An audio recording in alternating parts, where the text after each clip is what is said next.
Well, hey, Elli, we're so glad that you're here. Hey. Thanks. Yeah, I'm glad to be here too. Yeah. So I'm going to mix up with you, Caleb. All right. And I want us to play 2 truths and a lie. Have you ever played that before?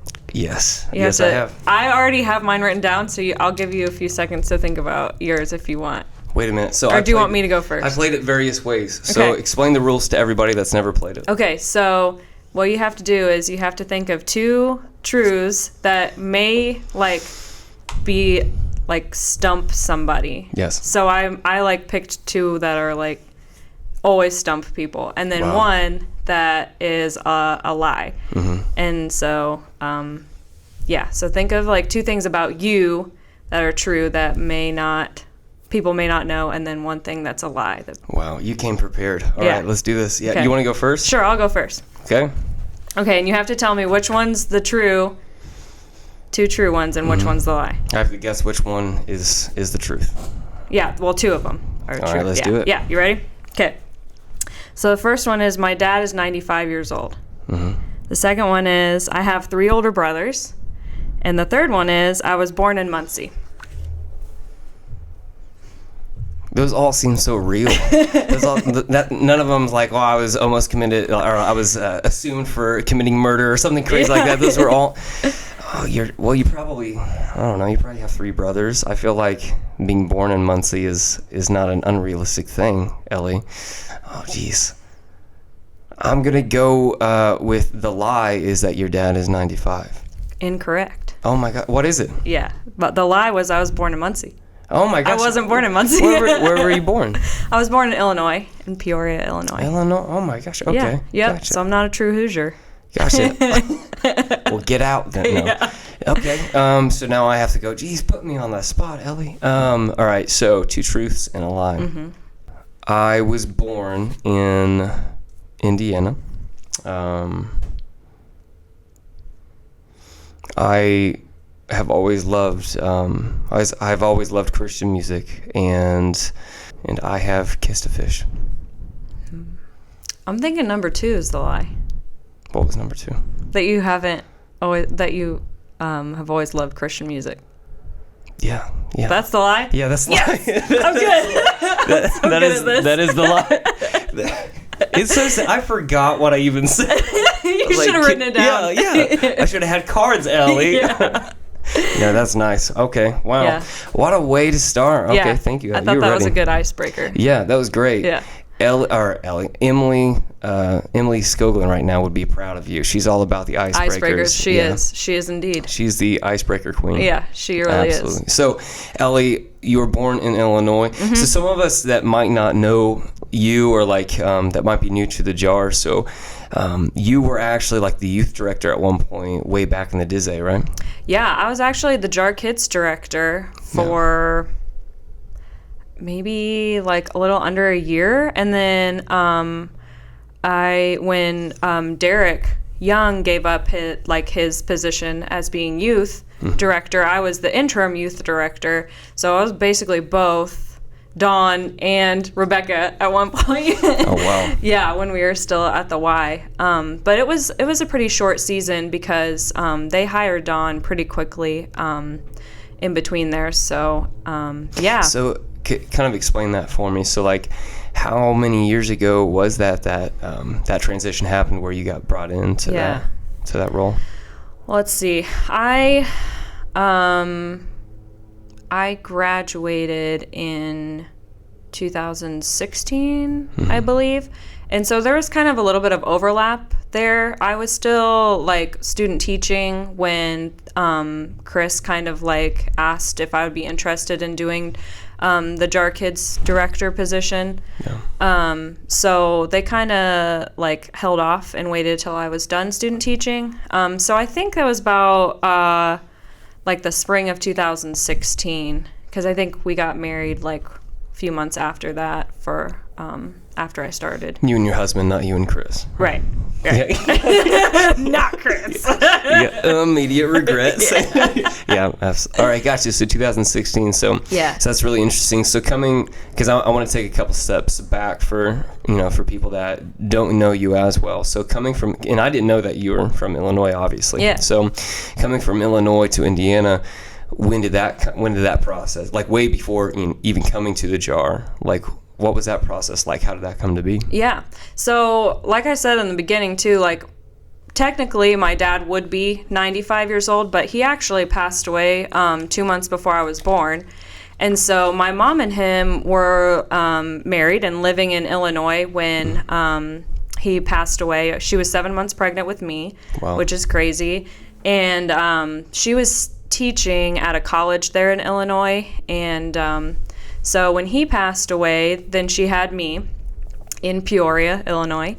And I think we stayed there until I was about 1. But she applied for a position at Ball State because she was a college professor when I was born. And so she packed me up and our 2 dogs and moved us to Muncie, Indiana. And that's where it all started. We moved here when I was about 1. And she started teaching at Ball State. And she taught at Ball State until I was about 5 or 6, I believe. And then she ended up at Taylor University, and so she's been there ever since for 25 years, I think this will be. So, yeah. So when, like, moving into Muncie, so like how long was it before, like, did your family attend the jar, like, all of your life, or yeah, so actually my mom started going to College Avenue right there on Ball State's campus. Yeah, the Methodist church, right? Yep, and that's actually how she met Dave, my stepdad,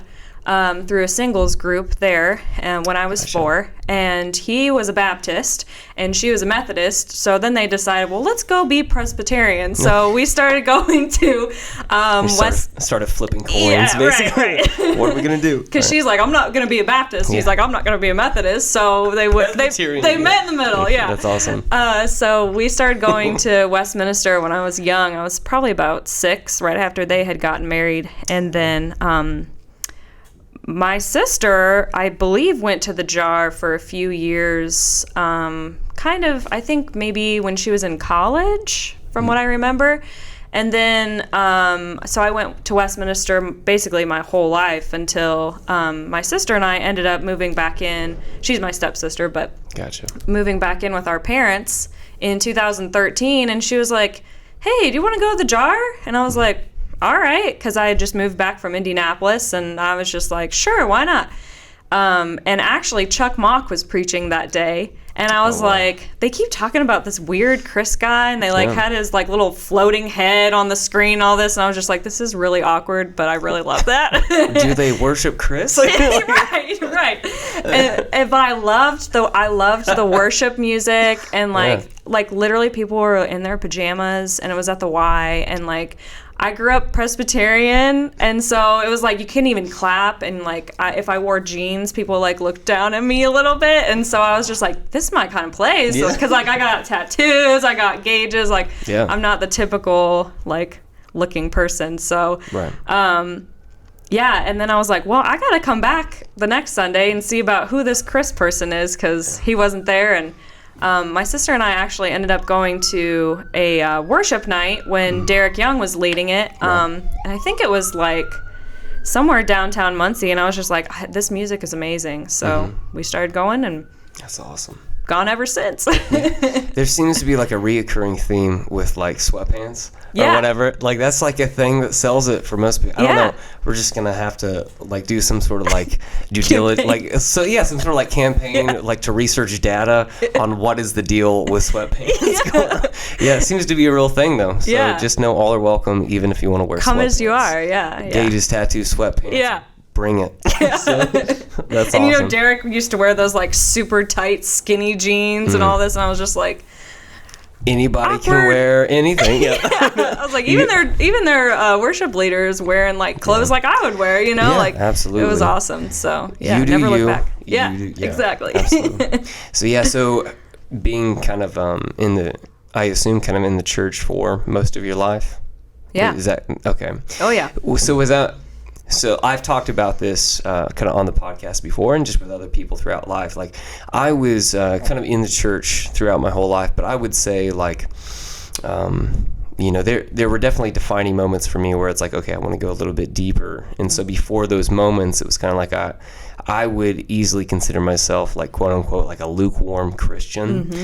Were there, if you're okay with kind of asking it, were there moments, were you like in from the beginning, or was it like kind of a stair-step process for you? Oh my gosh. Like to find Christ is what I'm asking. Because I know that's like people that might be listening to this, people that might be new to the JAR or a church in general, or just new to the faith thing. I think that's always on people's minds. It's like, okay, well, it's like, all right, I'm considering accepting Jesus. Is it sunshine and rainbows skipping down the street, Right. So. No, not at all. It's been a roller coaster. It is truly a roller coaster.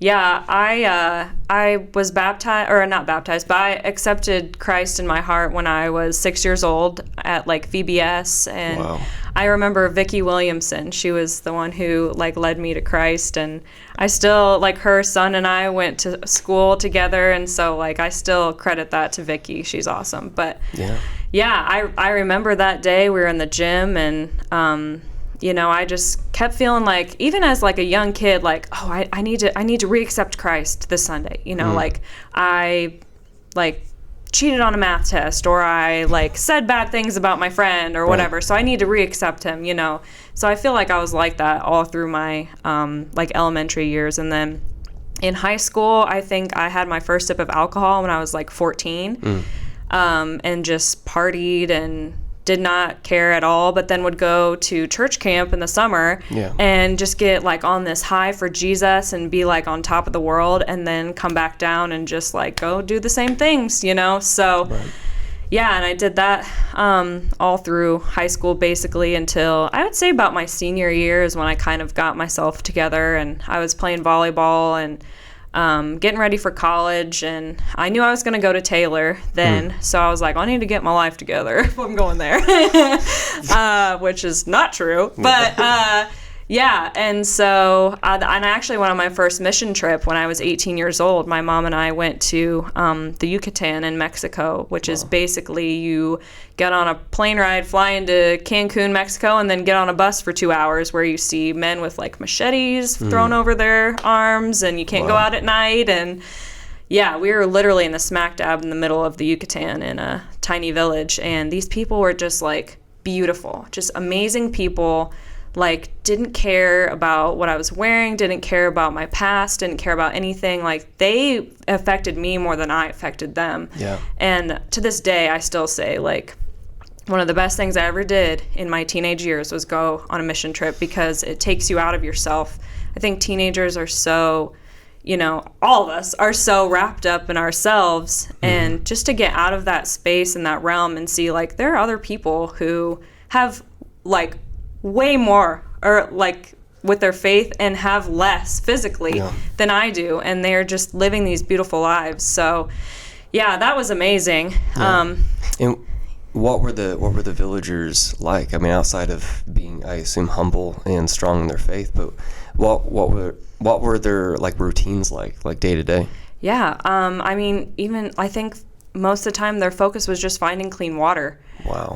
I think one of the villages that we had went to had only had running water for like 2 years. And this was in 2010. Mm-hmm. So it was just crazy. Like, they would just try to find clean water. They would like cook and clean and spend time with their families. A lot of the kids went to like a little school in the village. Everyone had their part. They were all like, some would like build, some would cook, like some would go find the water. Everyone had like a job, a role in the village. So that was just really neat. Yeah. Wow. Yeah. So and then when I was at Taylor, I was only there for a semester and then dropped out and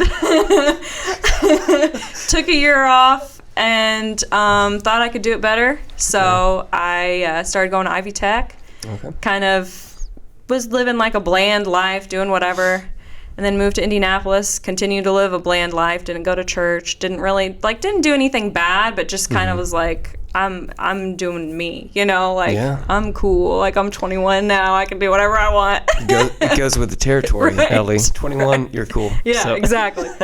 Just living my life like this, plateau and not really doing anything really bad, not doing anything really good. And but I really started like getting deep into my art and really started like finding a new like depth with God, because he's like the most amazing creator, artist, everything. And so I just kept feeling like he was telling me, I have more for you. And so I just kept feeling these whispers that he wanted me to go back to Taylor. And so I went back to Taylor when I was 22 years old. I was the same age as our hall director.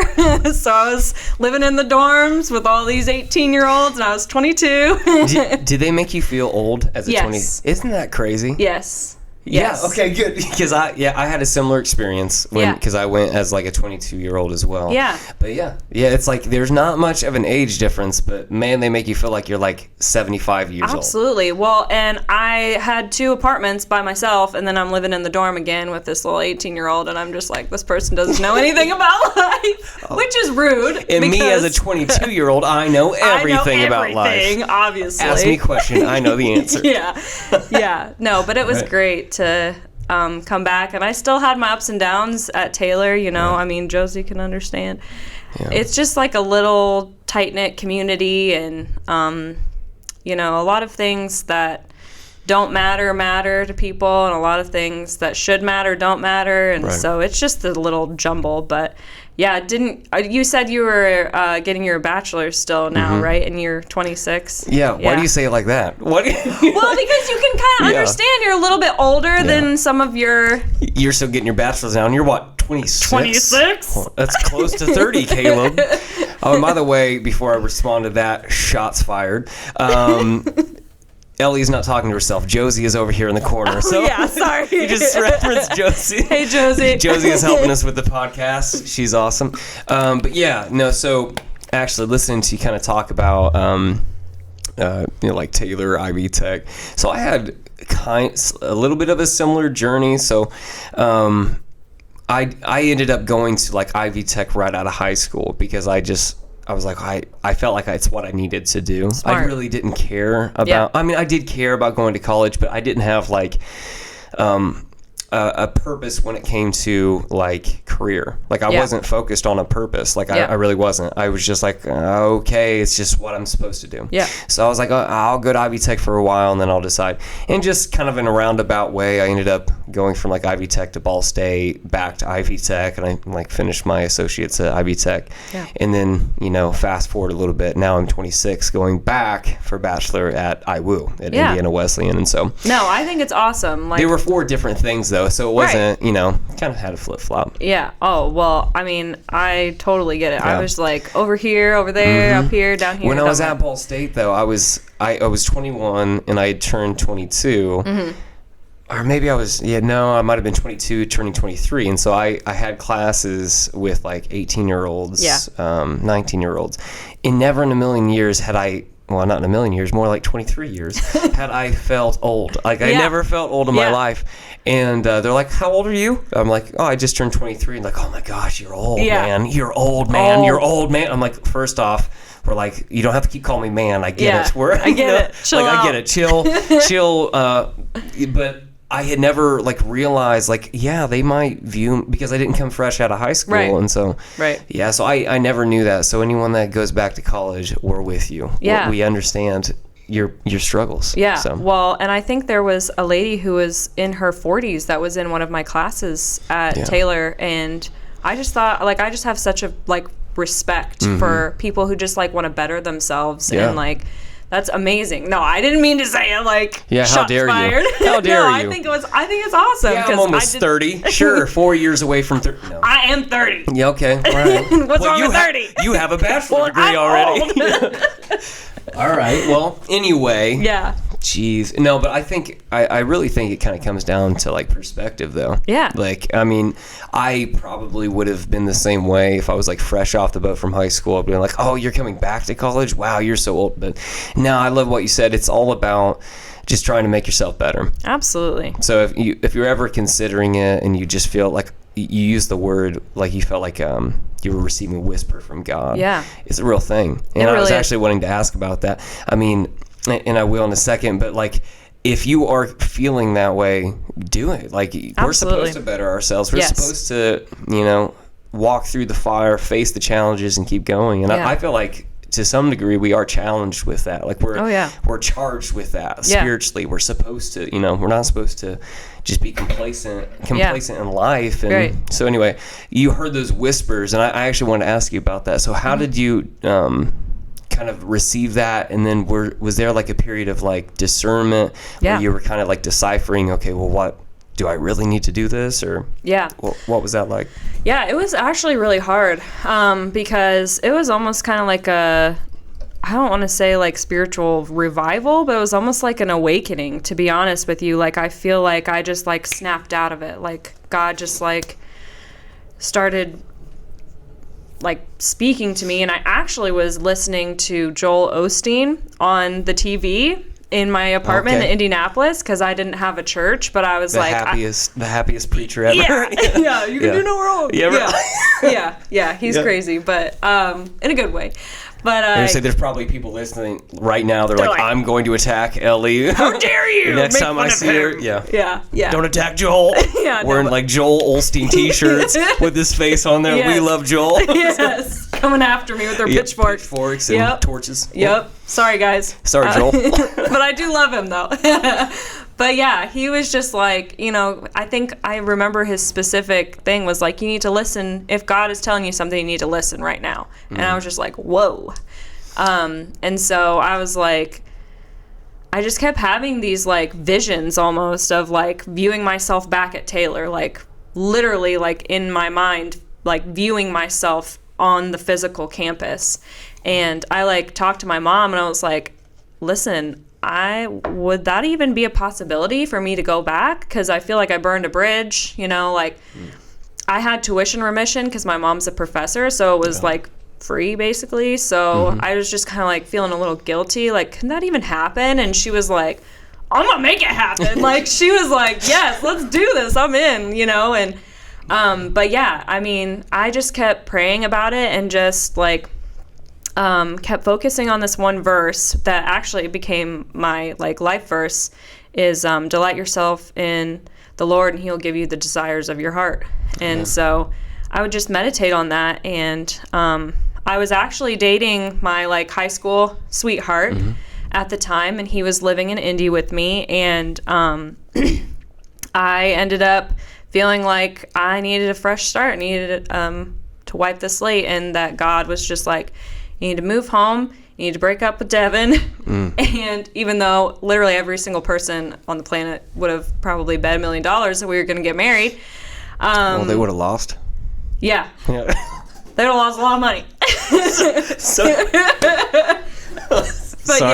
Sorry, maybe it's too soon. I don't know. Oh, not at all. Okay, you didn't seem to receive that well. Well, because my stepdad still calls my husband Devin. Oh, man, that's rough. What's your husband's name? Shannon. Shannon, you're better than that. Don't worry. You won, Shannon. You won. You won. Don't worry about Devin. God told Elli no to Devin. He's married, has his own kids. Like, good for him, Like, good, nothing bad happened. It was just like... Good for Devin. Yeah. Good. Better for me, but... Sorry, continue on with your story. I just ruined your God story. Sorry. Yeah. But, no, it was good. I felt like God was just like, hey, I'm gonna deliver you, like, I'm gonna make whatever obstacles in the way, like, if you do what I'm calling you to do, everything's gonna be fine.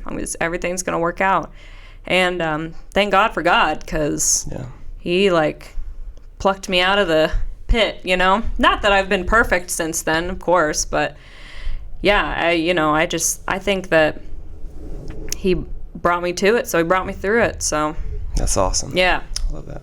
Speaking of wipe the slate clean, you had a wipe question that you were asking before we started the podcast. Yeah, and I think the world needs to hear it. The world needs to hear this. So what is your wipe? We're gonna get back to the God stories, but the wipe story, this is equally important. Right. So basically, we talked about doing like an icebreaker, right? So if you're an old person going back to college, you can use this. Yeah.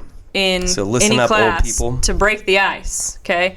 So, are you a folder Are you a gatherer? Are you somewhere in between with your toilet paper when you're wiping? So can you explain this? Because it sounded like you're hunting for elk there from it. So explain what they're doing with the toilet paper. Okay, so when you pull the toilet paper out, if it's flipped on top, right? Because that's the right way. Can't go under. Can't go under. Gotta go on top. Mm-hmm. If you pull it out and you get, your 10 squares or whatever, do you take it and do you fold it nice and neat and then wipe? Right. Or do you pull it out, gather it all together and without a care in the world, then wipe?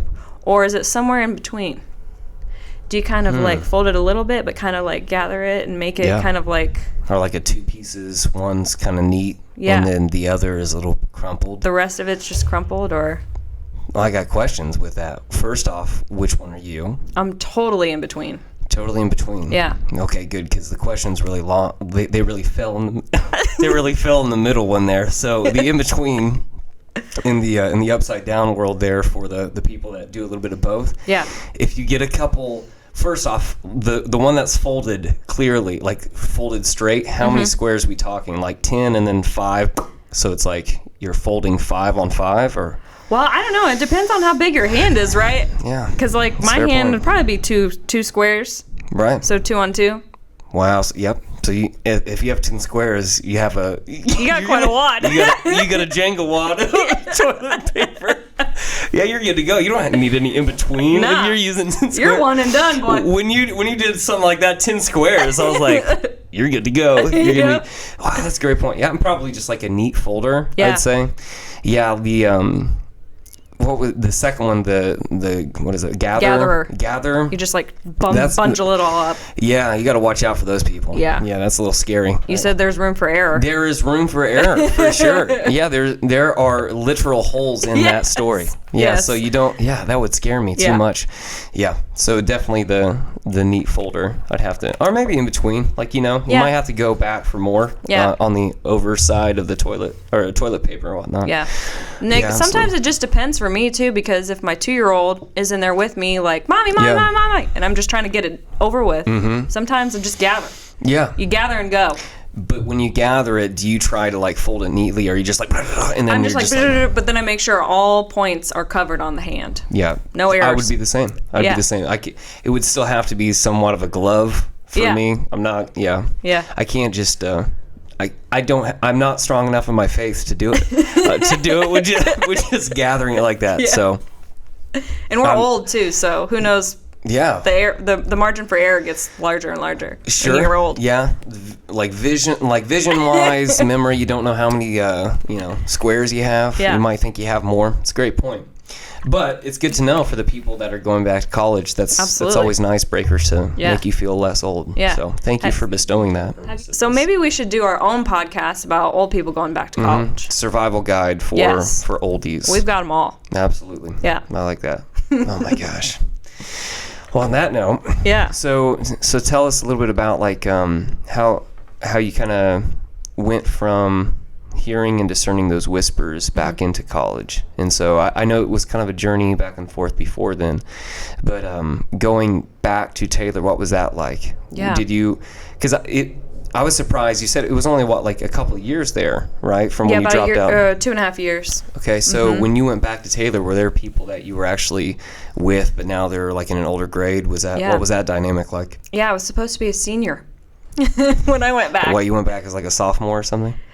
Hardly, yeah. Okay. Yeah, because I had a lot of stuff that, and they worked with me a lot in terms of like transferring, but yeah, everyone I was there with before that was like in my freshman class were all seniors, high and mighty, and I was on the low end of the totem pole, but then older than everybody, basically. Was it the same major, or did you change your majors? I never declared a major when I went there before, but I was just focusing on like studio art when I was at Ivy Tech. I did more general, but then when I went to Indianapolis, I was studio art, which is not so far off from art education is what I ended up getting my degree in from Taylor.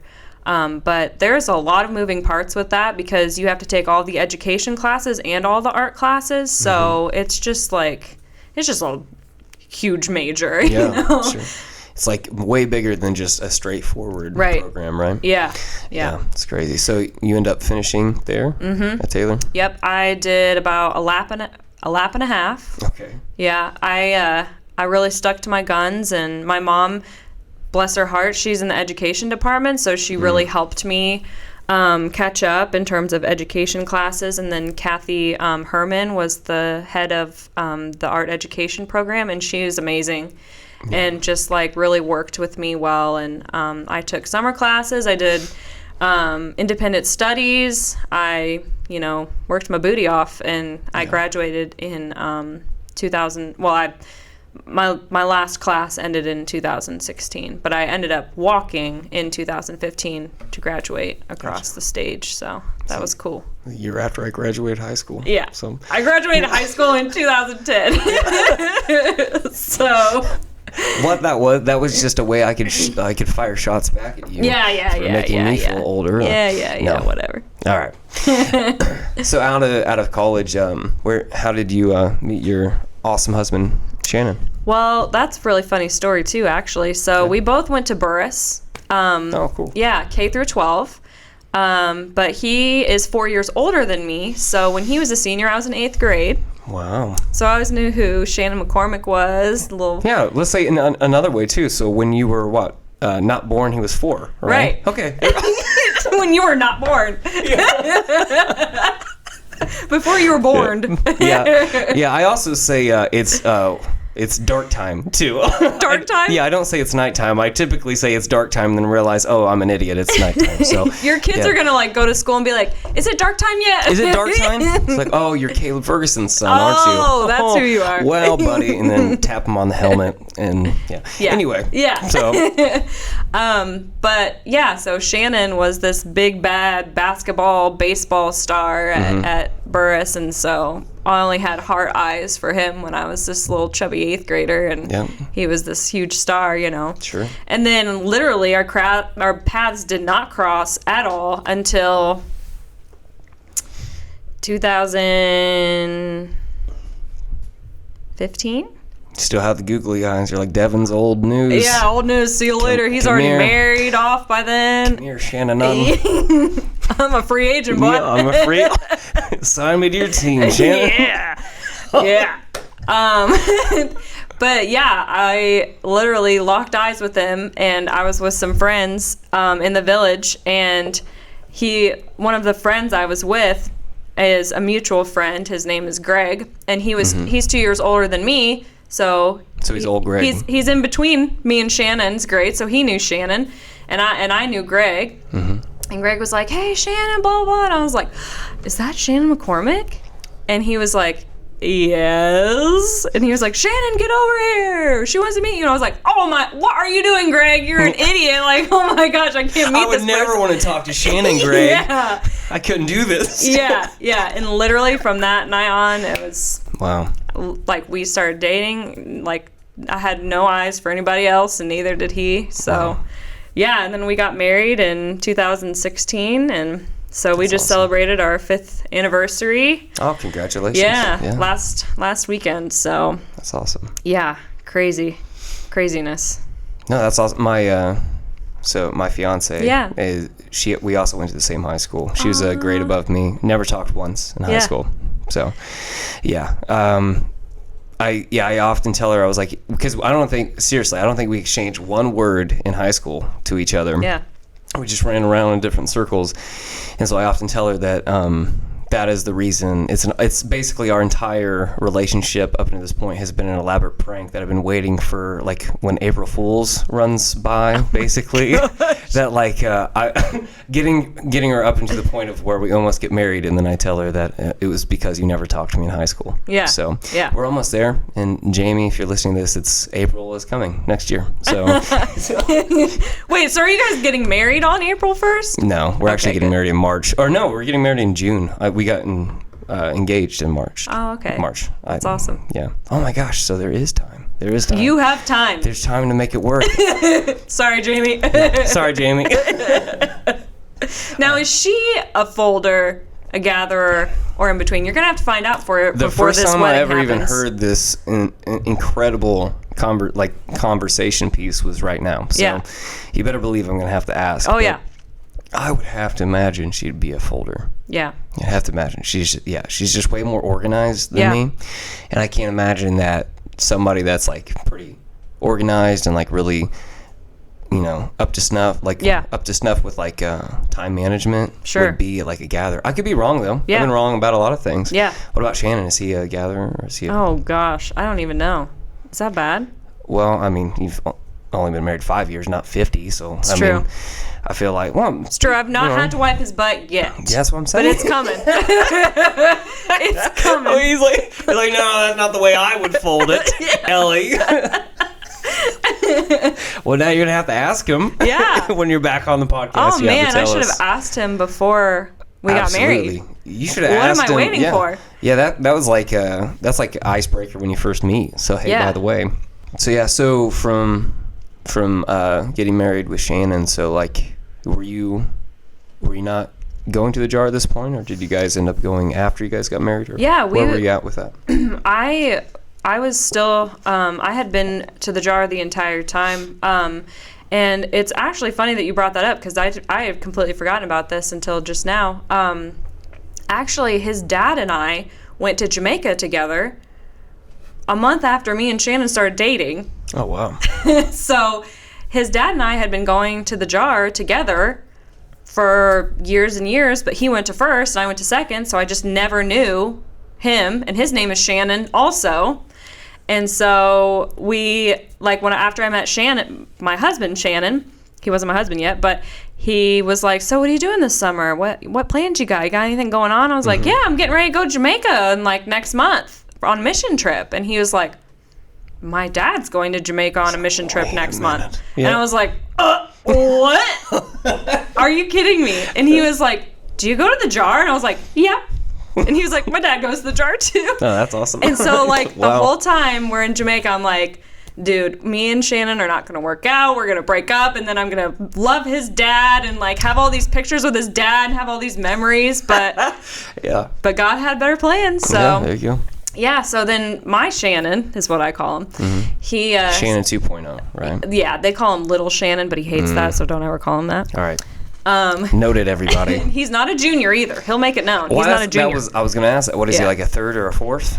No, he's Eighth, ninth, I mean, he's 10th? the second, but he won't be called junior.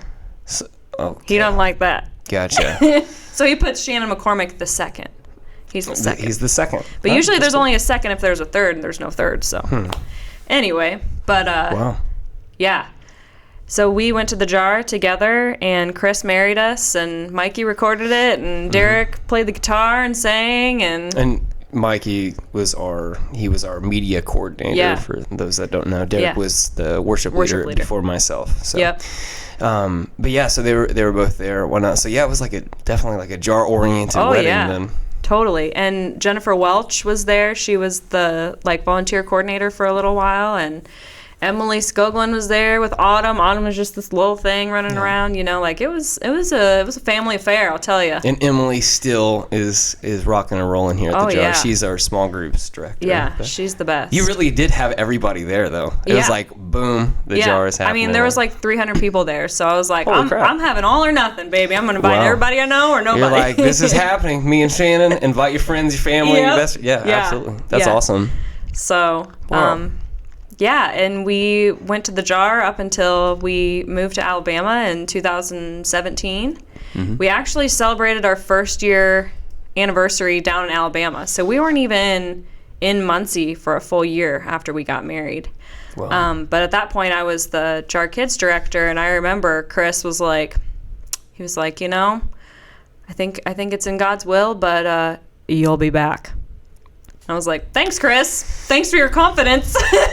But he was like, He said that to you before you left? yeah. He was Okay. like, I have a feeling you'll be back. You'll be back. I was like, Did you say it like this? Did Okay, you say it like, Chris. I don't know if it's for me, God, or somewhere in between, Yeah. but you'll be back. no, it was mostly just, you'll be back. Okay. It was kind of like threatening eyes a little bit, like, Yeah, like his glasses, like, wow, wow, wow. Yes. That's awesome. Yeah. So Shannon was working at 3M, at the time. He still does, but and he was on third shift, so we were, our first year of marriage was basically we were roommates. We didn't have, I'd say we weren't married until we moved to Alabama when he was on first shift, because I would work all day and he would sleep all day and get up and go to work as soon as I was coming home, basically. So that was hard. Yeah. So Alabama was this fresh new start for us, and we were so excited to go and create roots with each other. But obviously, it's sad to leave. All of his family's here, my family's here. Our church family was here, so it was hard. But man, one of the best decisions we've ever made in our entire lives. I'll tell you that. Moving to. Yes. Wow. Yep. We really knew each other. We became best friends. We found an amazing church there and became friends with so many people. And honestly, Southern hospitality is a real thing. It is. I love me the South. I'll tell you that. I miss Alabama all the time. I love me the South. I love me some South. They would say Elli. Hey, Elli. Yeah. And then when I had Violet, they would say Violet. What's Violet today? All my family's from Kentucky and Tennessee. Oh, yeah. Right? So basically, just through the process of inbreeding and migrating up, it's just going from Tennessee, Kentucky, Indiana, and then they're like, we're not going to Michigan.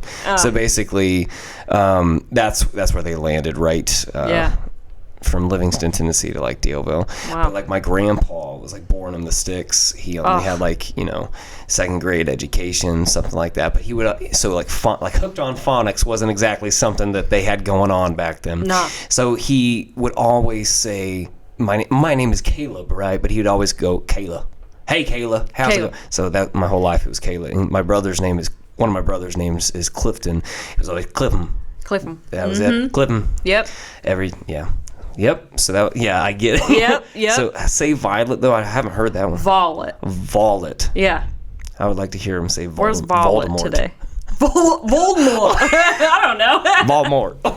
Voldemort. This probably is offending someone. So anyway. We love you, Southern states. Yeah, we're gonna have to issue something on the church's Facebook. Disclaimer. So anyway, going from Alabama back to Indiana. Why did you guys move back from Alabama? Yeah, so I had my daughter Violet in Alabama, and she was about 5 months old when we moved back to Muncie. We really just felt like we wanted to be closer to family and have Violet grow up close to her family. Yeah. Shannon grew up close to all of his grandparents, and one of my grandparents lives in Iowa still, and so that was about 7 hours, and then it was about 7 hours to Alabama, and so I was like, I'm not gonna do that to my kid when I had that, growing up.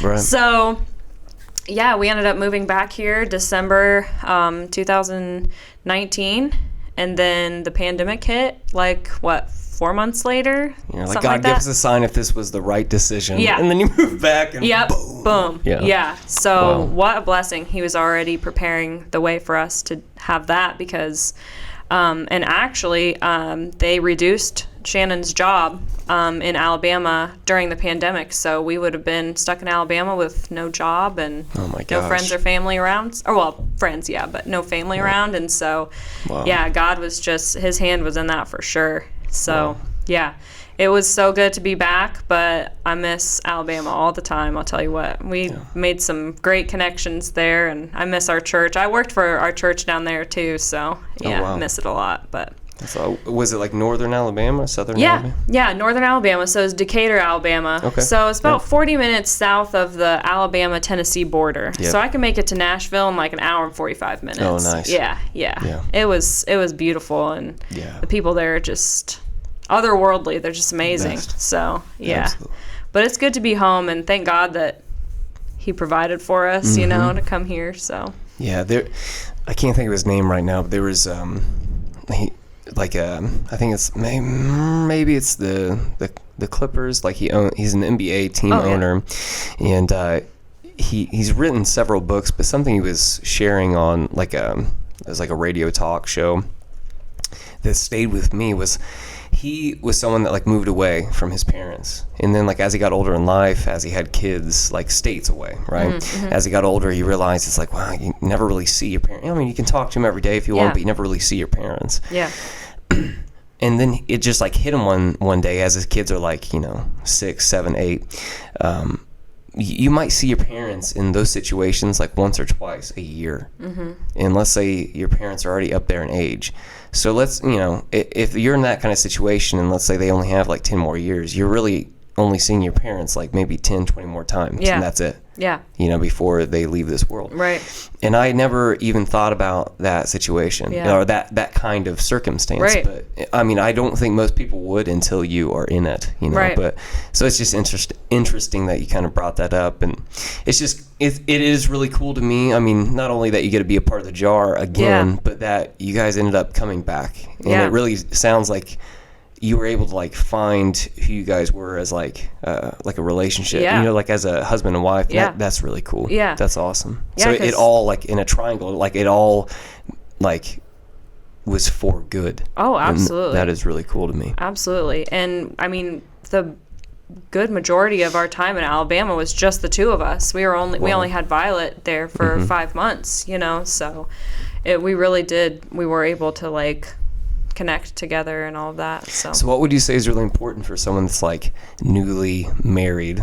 I'm asking for a friend because I might be married soon. Yeah. So what would you say is like really important, like in trying to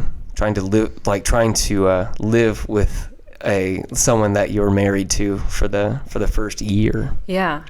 I think patience, 100%, because you're both new. Like, I'd never been married before. Shannon had never been married before. Like, we're brand new. We don't know. And seek counsel for sure. We did premarital counseling, and we did like not post-marital counseling, but like I guess just marital counseling. That was very helpful, honestly. And I recommend that 100% to any new couple. It doesn't matter if you have problems or not. Like, everybody brings their own baggage, right? So it's just a way to open up communication to each other, and they give you tools to, find out about each other and really just learn together and learn how to live together. And then I think I would recommend like taking it seriously, like when in the Bible when it says a man will leave his father and mother and cleave, I think is the word, to his wife, and that is so important. Like, yes, you're marrying each other's families, but like really it's just you two. Like when we moved to Alabama, it was just me and him, and like that is so meaningful to really, have respect for your parents still, love them. But boundaries are so important, especially when you're married, especially when you have your first kid, when you have second, third, whatever kid. Boundaries are so important, and making time for each other and like everything else by the wayside. Like my connection with God's number one, connection with my husband is right next to it, so. That's awesome. That's so good. Yeah. Definitely. Yeah, and another crazy part too of us moving back to Indiana is, and I thought you might get a kick out of this, is the house that we bought.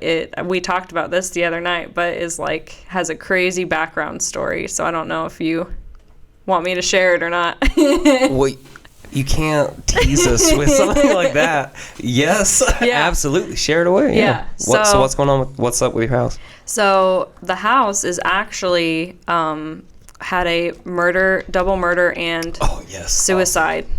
I was about to ask. I was like, is this like Amityville horror type thing? Like, did someone die? It's crazy. All right, give it to me, Elli. Yeah. What's going on? Yeah. So, well, I mean, nothing currently, but well, hopefully not. Yeah, and it was so funny when we were all together, and we were talking to Lori Pence, who is actually, we found out, is my neighbor. She was like, "Oh, you live in that house? How you doing?" Wow. But so basically the guy, his name was Casey Ritchie. He owned the house before us and murdered his wife and daughter, which is terrible, and then killed himself. So I remember, because we lived in a similar neighborhood.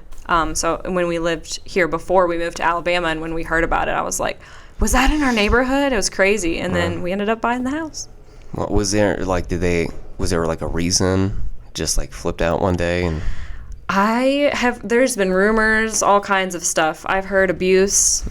Yeah. So I think our neighbors and like the neighborhood was really happy to see a young family move in with a little girl. And, oh my gosh. Yeah, that is absolutely terrible. Yeah. Yeah, well, thanks for depressing us. Yeah. Good Lord. On that note. Yeah. All right, well, see you guys. It was been good. No, I think I was like 18. I don't know. I was probably like maybe more like 19, 20 or something like this. So I had already lived most of my formative years, my impressionable years, I guess, in the house that I was raised in. Mm-hmm. I'm going to like our town hall to vote in one of our elections. And like my dad was with me at the time. We kind of like went together. And there's a lady that like knew about our house that was just working there, working the election, you know, and everybody knows everyone because I in a small town, you know. And she brought up our house, and then she brought up somebody dying in our house. And I'm like, wow. I'm like, what are you talking about? Yeah. I was like, and my dad just kind of like doing one of the he's like trying to like do the cutoff thing with the throat, and I'm not realizing. I'm like, what is she talking about? Yeah. And then like it's like this lady's not receiving the signals that my dad is clear. Like I've never told my son or any of my kids that someone has died in our house. Yeah. And I'm like, what is going on? Like, what are you talking about right now? Yeah. And then she's just like, I think maybe she thought that like the cutoff symbol was like keep going. Keep going. Yeah. And then she just kept going. She's like, oh yeah, and this happened and this. And then we're like, after that bombshell, we're like, all right, let's go vote now. Yeah. So anyway, that was kind of a shocking revelation after 20 years. So it's probably better to know that on the front side. Yeah, for sure. Yeah. I know everyone's always like, are you going to tell Violet? And I'm like, I'm going to cross that bridge when I get to it. Yeah, maybe not tomorrow. Right. It is weird, uncomfortable for sure, but like there's a realness, a genuineness there, right? Yeah. But in speaking of that, of like the authentic community, you're really active with like wanting to grow our community here in Muncie, and others might not know that about you. Yeah. But can you tell us a little bit about that, kind of as we're kind of wrapping up? Sure. Can you tell us like what you're doing currently with inside the Muncie community? Yeah. So I have been the last, I think probably about 9 months, the mission team leader. So basically what the mission team at the JAR is, we have local, we have stateside, and then we have international. And with COVID, it really just wiped out the latter of the two. So we haven't been able to do anything stateside or international. So we really, as a team, prayed and discerned, like, we're going to do local missions. We're going to really put it in our all and really just reach our neighbors for Christ. And what a blessing it is to be able to just love on the Muncie community, like hurting people during this time. I mean, everyone is struggling, you know. We've all had our struggles this last year and a half, but really being intentional about it and really just like trying to find like what are the needs of our community? What can we do? How can we fill their cups, you know, because we're all running on E, to be honest with you, you know. So basically now moving forward in this stage of the JAR, we're actually going to kind of merge with another team that you're on too. Yeah. And we're going to be focusing on like local downtown Muncie.